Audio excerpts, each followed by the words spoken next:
happy June, and happy 2-year anniversary to Tune of the Month. That's right, this series began 2 years ago, kind of almost by accident I started doing it, and now it's turned into this whole batch of tunes that apparently you guys like, and so I keep making them, and thanks for fiddling along all this time. I thought I would bring you, I've been looking at what we've done over the past 2 years, and not that many hornpipes, and a couple people have been writing in going, where are all the hornpipes? So let's do one. This is a hornpipe, actually, this is like one of the very first fiddle tunes that was ever in my family. I recorded it on my recent album Flight to kind of pay homage to the Don Roy and the main French fiddlers, the folks who got my family started in fiddle music. If you've been to my shows, you've heard the story. I won't bore you now. But this is a wonderful hornpipe that my mom learned from them and then I learned from her. It comes out of the Canadian tradition and it's called Bonnie Isabel Robertson. Here it goes. Little kickoff.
And that's the tune. If you're just here listening, that's your dose of cheerful fiddling for the day, and I'll see you next month. And if you're here to learn it, grab your instruments and let's dig in. So, this is a hornpipe. In the Canadian traditions at large, hornpipes are tunes with dotted rhythms, as you probably heard, dum-ba-dum-ba-dum-ba-dum, rather than da-da-da-da-da-da-da. It's not smooth. That's different in different hornpipes found across the world. Scotland has both dotted and smooth. In the US, we tend to, like American fiddling, tends to play tunes called hornpipes and just play them like reels. Ireland, kind of in between, does both, so they're pretty flexible and kind of fun to play with. I'm going to do this one dotted, because that's how I learned it, that's how I've always heard it. We're in D major, and if you were listening with the ear of the Tune of the Month, how the tune's constructed, there's an A section and a B section, and they're going to follow pretty standard patterns within the section of part 1, part 2, part 1 ending, which you've heard me talk about. So I'll play this A section slowly and simply so you can start getting an idea of how to play it.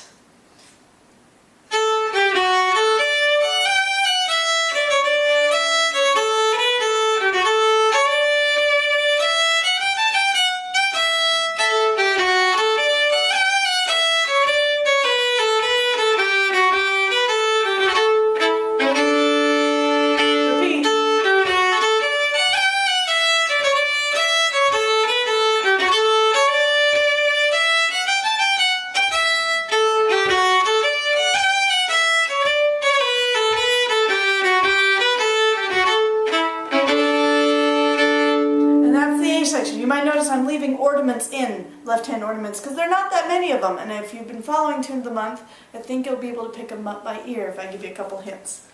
So, did you hear it? It does part 1, the opening of the tune, which is basically a D major arpeggio.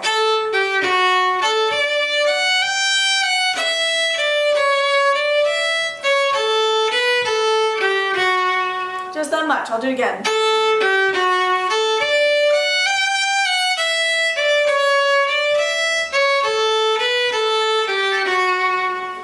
Part 2 is the little turnaround. Takes off right from there.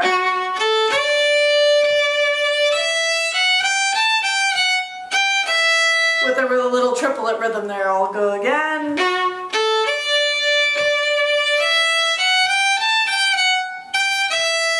Back to the beginning. It's exactly like part 1. It is part 1. D major arpeggio. Change it here. Aha, so it's a modified part 1. Did you hear where it switched to those downward scales? I'll do it again. Modified part 1. Change it. And then the little ending.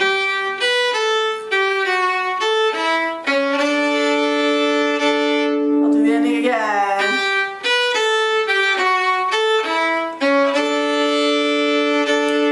If you need to hear any of those parts again, just go ahead and rewind the video. You can do it as many times as you like.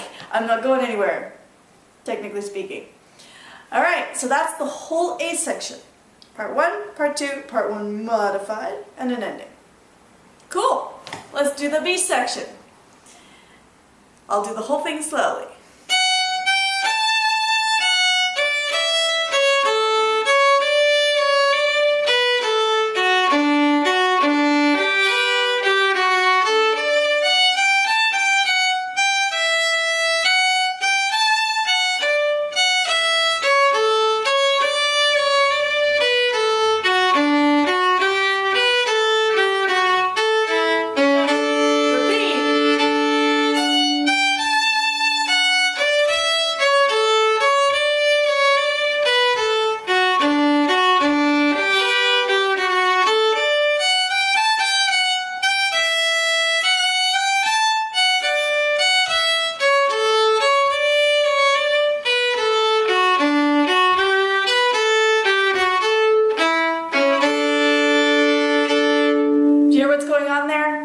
Similar to part 1, the A section, sorry.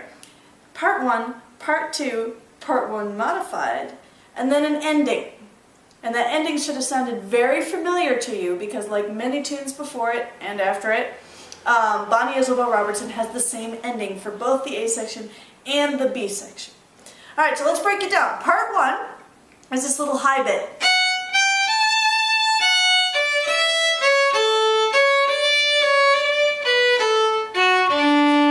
A lot of arpeggios. Starts with the D major, A major, back to D. Do you hear it? One more time, part 1.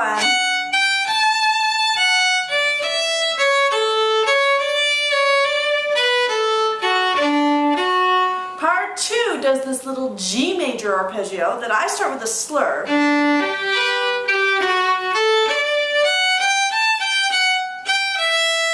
That little triplet figure just like the A part does in the turnaround. I'll do it again, starting from G major.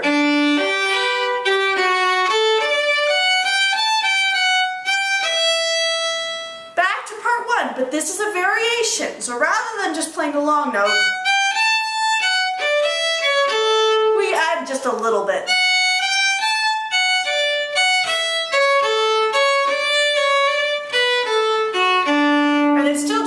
Same arpeggios. Watch. D major, A major, back like normal. And the ending you already know.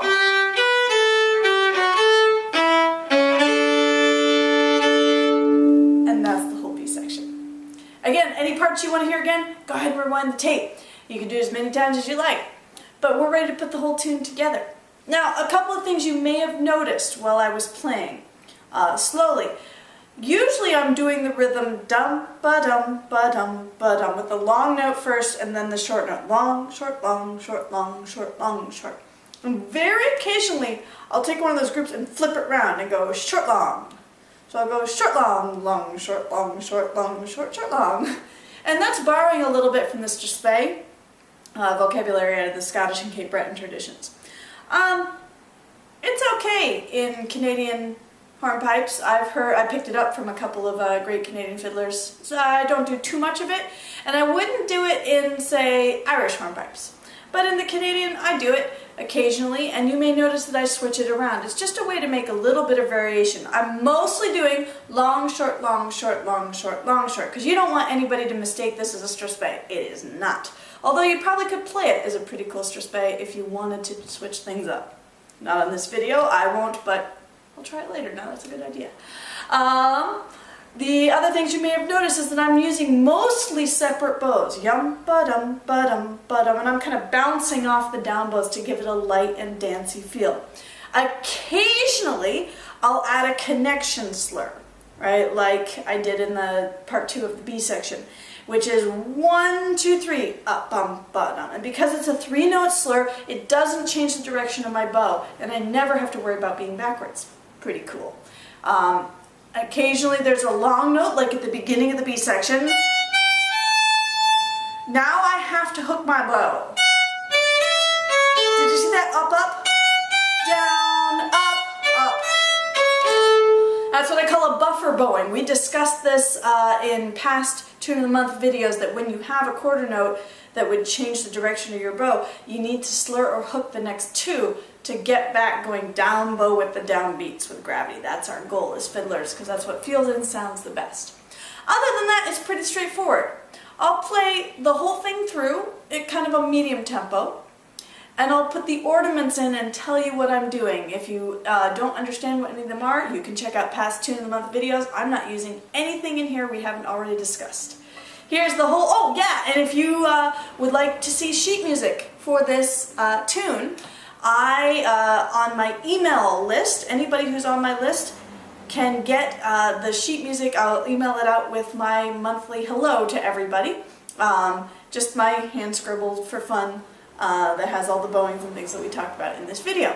So if you're just subscribed to that list, you'll get the Tune of the Month video music for the month coming up after you subscribe and therever after. So if you like that, that's out there. You can subscribe on my website, www.mariblack.com. And to finish, here's the whole Bonnie Isabel Robertson. Feel free to listen and or play along. Double grace.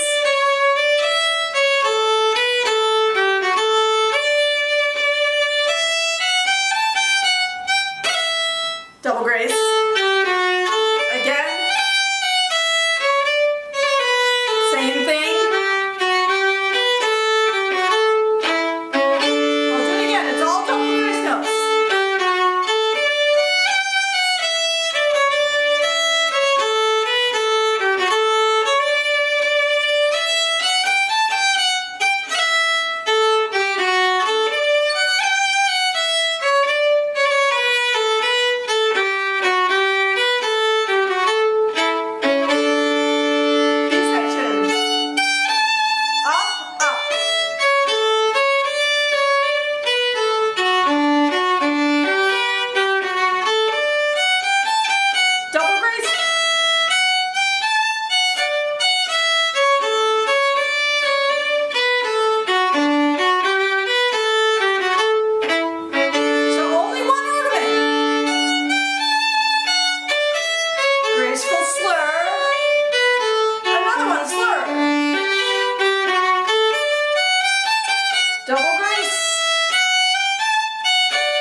Feel free to try other ornaments, other bowings, anything you like to play around. Just keep it light and dancey and fun, and you get yourself a great hornpipe. Thanks for hanging out, guys. I'll see you next month.